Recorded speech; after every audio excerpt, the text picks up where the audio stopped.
Kanchipuram వకుడా silks నాణ్యత మా ప్రాధాన్యత. మదీనాగూడ, మియాపూర్, హైదరాబాద్ లో త్వరలో శుభారంభం.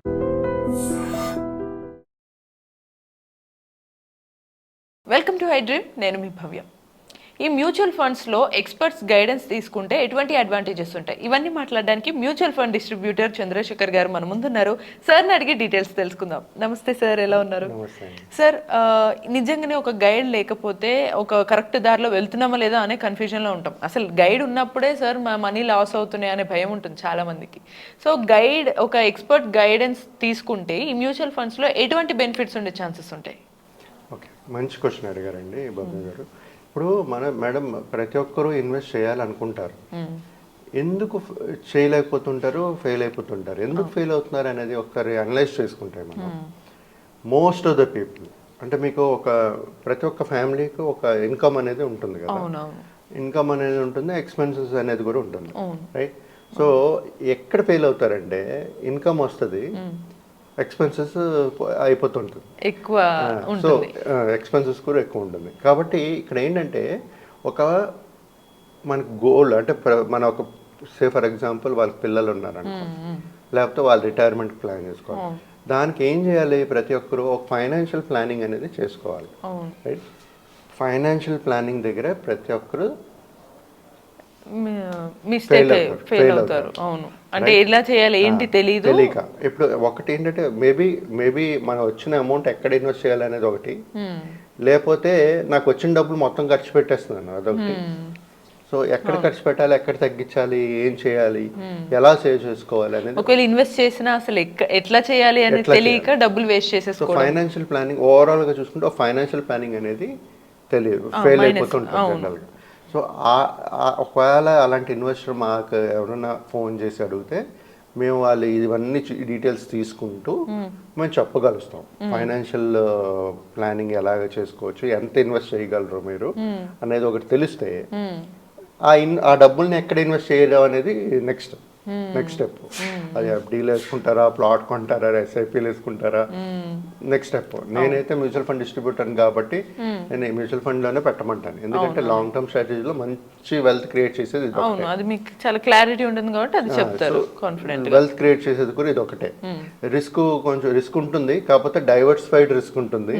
అదే మీరు స్టాక్స్ కొనుక్కుంటే మీకు రిస్క్ చాలా ఎక్కువ ఉంటుంది. అంటే మనకు అన్లెస్ అంటే ఇలా స్టాక్ వీఆర్ షూర్, అంటే 100% షూర్ పెరుగుతుంది అనలైజ్ చేయగలిస్తేనే మనం కొనాలి. రేపు అది పడిపోయిన తర్వాత ఏం చేయాలనేది కూడా తెలియాలి. సో ఈ మ్యూచువల్ ఫండ్స్లో ఏంటంటే ఒక మ్యూచువల్ ఫండ్లో ఇన్వెస్ట్ చేసేటప్పుడు ఒక ఫండ్ మేనేజర్ ఉంటారు, వాళ్ళు చూసుకుంటారు. మనది ఏం లేదు ఇక్కడ, మన బ్రెయిన్ పెట్టవలసిన అవసరం లేదు. కాకపోతే ఇన్వెస్ట్మెంట్ పెట్టేటప్పుడు డైవర్సిఫై చేసుకోవాలి.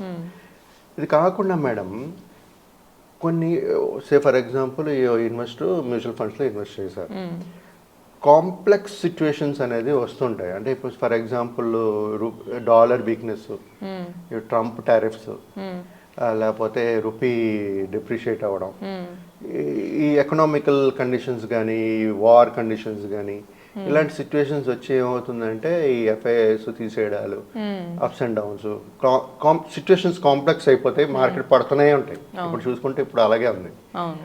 సో ఇలాంటి సిచ్యువేషన్స్లో ఏం చేయాలి, ఒక ఇన్వెస్టర్ ఏం చేయాలి అనేది మా ఒక గైడెన్స్ ఒక ఎక్స్పర్ట్ వెళ్తే మేము చెప్పగలుస్తాం. సో అదే లేదనుకోండి మీకు ఏం చేయాలో తెలియదు. సింపుల్ చెప్పాలంటే కొన్నిసార్లు ఒకవేళ సరే మీరు అన్నట్టు ఇందాక లాంగ్ టర్మ్ పెట్టాం కదా వస్తుందిలే, ఏమి అవేర్నెస్ ఉండదు బయట ఏం జరుగుతుందని, అలానే ఉంటారు, వాళ్ళు లాస్ అయ్యే ఛాన్సెస్ ఉంటాయి. సో ఒకవేళ గైడెన్స్ తీసుకుంటే ఎప్పుడు ఏ టైంలో ఏం స్టెప్ తీసుకోవాలో మనకి. కాంప్లెక్స్ సిచ్యుయేషన్స్ ఎప్పుడైతే మనకి ఇలాంటి సిచ్యుయేషన్స్ వస్తాయి, ఇప్పుడు 2008 రిసెషన్ వచ్చింది, ఎందుకు వచ్చింది, ఇవాళ ఎందుకు మార్కెట్ పడుతుంది, ఎందుకు మన మార్కెట్ అలా పడుతుంది, అవన్నీ తెలుసుకుంటే గానీ ఏం చేయాలనేది తెలియదు. సో మేము ఆ విషయంలో కొంచెం హెల్ప్ చేయాలి, రెగ్యులర్ గా ఐడియా ఉంటుంది. సో ఇప్పుడు మేడం ఫర్ ఎగ్జాంపుల్ మార్కెట్ పడుతుంది, ఇప్పుడు మనం మాట్లాడుకుంది ఏంటంటే కాంప్లెక్స్ సిచ్యువేషన్స్లో డిసిషన్స్ తీసుకోవాలన్నమాట. కానీ ఇప్పుడు మీరు ఇండివిజువల్గా డైరెక్ట్గా చేసుకున్నారనుకోండి, మీరు ఎవరితో మాట్లాడతారు మీ డిసిషన్స్ తీసుకోవడానికి? మీకు తెలియలేదు అనుకోండి, ప్రతిసారి మీకు తెలుస్తుంది అనేది లేదు కదా. సో తెలియలేనప్పుడు ఇప్పుడు మాకు అన్నీ తెలుస్తుందని లేకపోవచ్చు, తెలియకపోవచ్చు. కాకపోతే మేమేం చేస్తామంటే మా పైన మ్యూచువల్ ఫండ్ డిస్ట్రిబ్యూటర్స్ ఏఎంసీస్ ఉంటాయి, మ్యూచువల్ ఫండ్ కంపెనీస్ ఉంటాయి, మేము ఫండ్ మేనేజర్స్తో మాట్లాడుతుంటాం. సో మాట్లాడేటప్పుడు మేము ఏం చేయాలో చెప్పగలుస్తాం. సో డిసిషన్ మేకింగ్ అనేది కూడా చాలా ఇంపార్టెంట్. నెక్స్ట్ 5 years 10 yearsలో ఎక్కడ ఇన్వెస్ట్ చేయాలి మనం, ఒకవేళ మనం తప్పు ఇన్వెస్ట్ చేసి ఉంటే మనం దాన్ని ఏదైనా మార్చాలా అవసరం లేదా, నెక్స్ట్ 5-10 years ఈ డిసిషన్ మేకింగ్ అనేది కూడా చాలా ఇంపార్టెంట్. సో ఇది కూడా దీనికి సొంతగా వాళ్ళు డిసైడ్ చేయలేరు. ఎప్పుడైతే మేము ఉంటామో మధ్యలో, సో మేము ఆ డిసిషన్ మేకింగ్లో హెల్ప్ చేయగలుగుతాం. సో హెల్ప్ చేసేటప్పుడు ఏమవుతుంది, మన వెల్త్ కరెక్ట్ వేలోనే గ్రో అవ్వడానికి వెళ్తుంది, కరెక్ట్ వేలో ఉందని మనం కన్ఫర్మ్ చేసుకోవచ్చు. మేడం ఇది కాకుండా మేడం రిస్క్, ఇప్పుడు ప్రతి ఒక్క ఇన్వెస్ట్మెంట్స్ లో రిస్క్ ఉంటుంది. అవును, తప్పకుండా. అసలు ఇన్వెస్ట్మెంట్ లో రిస్క్ లేనిది ఉండదు. ఇప్పుడు కాకపోతే కొంతమంది ఇప్పుడు ఏంటంటే ఎఫ్డీలు వేసుకుంటే రిస్క్ లేదనుకుంటారు. అవును, బట్ అక్కడ ఏంటంటే ఒక కవరేజ్ ఉంటుంది, 5 lakhs కవరేజ్ అనేది ఉంటుంది, అదే మాక్సిమం.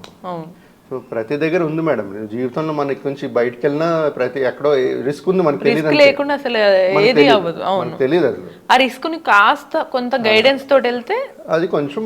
ఇప్పుడు మనం మీరే బండి నడుపుతున్నారు అనుకోండి, హెల్మెట్ ఎందుకు వేసుకుంటారు? సేఫ్టీ కోసం, రైట్? రిస్క్ తగ్గించుకోవడానికి. అవును, అవ్వదని కాదు కదా. అవును.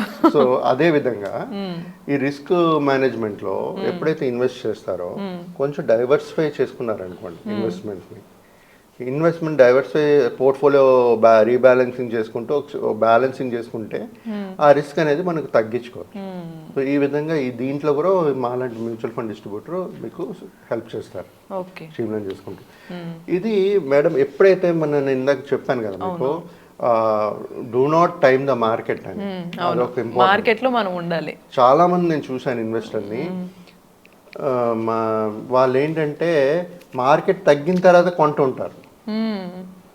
అవును, ఇప్పుడు ఫర్ ఎగ్జాంపుల్ మార్కెట్ పెరుగుతుంది అనుకోండి మేడం, ఇంకా మార్కెట్ పెరుగుతుంది కదా అని నేను ఇంకా కొన్నాను అనుకోండి, రేపు మార్కెట్ పెరగకోకుండా పడిందంటే అంటే నేను అనేది ఏంటంటే మార్కెట్ టైమింగ్ చేయకండి, ఇన్వెస్ట్ చేసి టైం ఇవ్వండి. ఇన్వెస్ట్ చేసి టైం ఇస్తే మీ వెల్త్ అనేది క్రియేట్ అవుతుంది. మ్యూచువల్ ఫండ్స్ ఎప్పుడు అదే స్ట్రాటజీ. ఈ టైంలో బాగా ఎక్కువ ఉంది కదా అని తీసుకొని నెక్స్ట్ టైంలో తగ్గిపోతుంది. అది కాకుండా ఇప్పుడు మార్కెట్ పడుతుంది మేడం, మీరు కొనాలా అమ్మాలా? పడిపోతే కొనాలి కదా, కొనాలి. మరి అందరూ అమ్మేస్తున్నారు, ఎస్ఐపీలు ఆపేస్తున్నారు, తీసేస్తున్నారు డబ్బులు. అవును. సో ఎప్పుడైతే ఓపిక్ గా ఉంటే మళ్ళీ పెరిగిన తర్వాత వీళ్ళందరూ ఎప్పుడు కరెక్ట్ తెలుసా మేడం, వాళ్ళ గోల్ రేపు నెక్స్ట్ ఇయర్ ఉంది, ఒక 2 years తర్వాత ఉంది అనుకుంటే ఓకే, వాళ్ళ వెల్త్ క్రియేట్ అయ్యింది ఆల్రెడీ, కొంచెం తీసేస్తున్నారంటే ఓకే. బట్ ఇంకా 10 years 15 years గోల్ ఉంది అన్నప్పుడు తీయకూడదు కదా, ఇంకా వెయిట్ చేయాలి. అది సో ఇవన్నీ చాలా ఇంపార్టెంట్. సో ఈ విధంగా ఒక మ్యూచువల్ ఫండ్ డిస్ట్రిబ్యూటర్ కానీ మీ ఇన్వెస్ట్మెంట్ జర్నీలో ఉంటే మీకు కరెక్ట్ పాత్ అనేది చూపిస్తూ మీ గోల్ అచీవ్ చేసేటట్టుగా హెల్ప్ చేయగలుగుతారు. అంటే ఒక మ్యూచువల్ ఫండ్ డిస్ట్రిబ్యూటర్గా నా అభిప్రాయం ఏంటంటే ఒక ఇన్వెస్టర్తో పాటు జర్నీ చేయాలి. అంటే మీ ఇన్వెస్ట్మెంట్ జర్నీలో మీతో పాటు ఉండాలి. ఎప్పుడైనా డిసిషన్ మేకింగ్ కానీ ఏదైనా ఇంపార్టెంట్ చేంజెస్ చేయాలి అనుకునేటప్పుడు, లేకపోతే ఇంకా ఎక్స్ట్రా ఇన్వెస్ట్ చేయాలా లేదా ఆపాలా అనేది మాలాంటి వాళ్ళు ఉంటే మీకు మాతో మాట్లాడడం వల్ల మన ఇది ఫ్లో చాలా స్మూత్గా వెళ్తుంది, వెల్త్ అనేది క్రియేట్ అవుతుంటుంది. సో ఈ విధంగా ప్రతి ఒక్కరూ అడ్వాంటేజెస్ తెలుసుకోండి. ఒక గైడ్, ఒక ఎంఎఫ్డి ఉంటే ఎలాంటి ఉపయోగాలు ఉంటాయి ఏంటి అనేది తెలుసుకుని చేయాలి. ఒకవేళ మీరు సొంతగా చేయగలరు అనుకోండి, ఇప్పుడు మీ జాబ్ నేను చేయలేను, నా జాబ్ మీరు చేయలేరు, ఎక్స్పర్టే. సో అది కూడా అర్థం చేసుకుని ఇన్వెస్ట్మెంట్స్ అనేది ఒక పర్ఫెక్ట్ ఎక్స్పర్ట్ త్రూ చేస్తే మన జర్నీ స్మూత్గా ఉంటుంది, మన గోల్ రీచ్ అవుతాం మేడం. Right, exactly. సో ఒక గైడెన్స్ తీసుకొని వెళ్ళేదానికి, లేదు గుడ్డిగా నాకే తెలుసు అని ముందుకు వెళ్ళడానికి చాలా డిఫరెన్స్ ఉంటుంది. సో ఓపిక్గా ఉండాలి. At the same time expert guidance తీసుకుంటే కనుక మనకు వెల్త్ రావాల్సింది ఆగకుండా వచ్చే ఛాన్సెస్ అయితే చాలా ఎక్కువగా ఉంటాయి, పర్సంటేజ్ కూడా ఎక్కువగా ఉంటుందని మనకు తెలుస్తుంది. సో ఇటువంటి మరిన్ని ఇన్ఫర్మేటివ్ ఇంట్రెస్టింగ్ వీడియోస్ కోసం కీప్ వాచింగ్ ఐ డ్రీమ్.